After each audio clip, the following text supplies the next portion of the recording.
where are the words religious persecution in the Citizenship Amendment Bill 2019? Now, the CAB, as it's come to be known, must be all over your TV screens, your mobile phones, your newspapers, because it's been widely condemned for being discriminatory, for being anti-Muslim, for creating a special class of non-Muslim refugees who will not be considered illegal immigrants and who will get fast-track citizenship. All of which has led to a lot of criticism. There's been massive protests in the northeast and Assam and other places where they say that this is just going to increase the immigrant burden on those communities and make things problematic.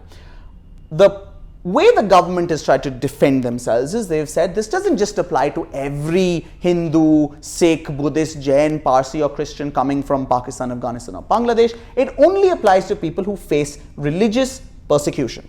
But as a lot of people have started pointing out now on Twitter, on Facebook, and now even in news articles, where are the words religious persecution in the CAB? Because when we actually look at what the CAB says, so let's look at the new definition of illegal immigrant which it has, which inserts a new proviso which says, provided that any person belonging to Hindu, Sikh, Buddhist, Jain, Parsi or Christian community from Afghanistan, Bangladesh or Pakistan, no mention of religious persecution. There's nothing there in the bill itself. And this is something which they mentioned in the statements of objects and reasons. Amit Shah has multiple times said the reason why they're doing this and why they're bringing in this law is to help people who face religious persecution. So where is that actually in the act?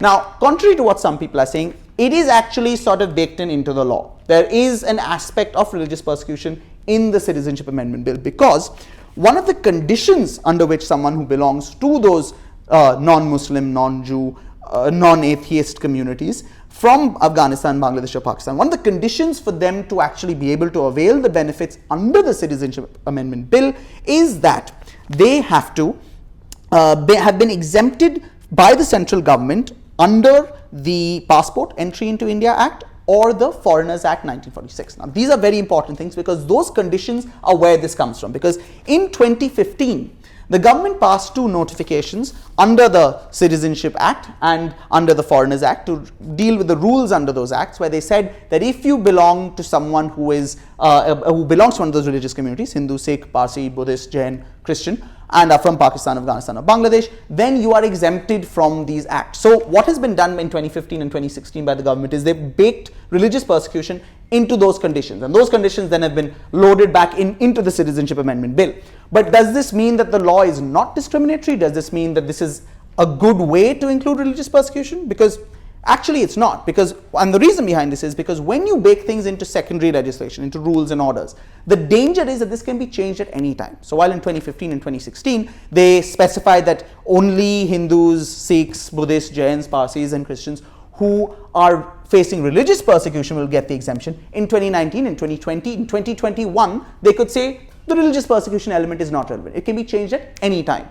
The other important point is that if we look at what is done in these notifications, they don't just say people who are facing religious persecution, but also anyone who has a fear of religious persecution, which is a very vague term and can be applied in any circumstances to people in countries like Pakistan, Afghanistan or Bangladesh where there is a state religion. So, to sum up, the government has included religious persecution in the CAB, even though some people are arguing it isn't, but this is not a satisfactory way in which to bake this in, and the condition could very easily be changed, thereby rendering the bill unconstitutional and arbitrary on yet another ground.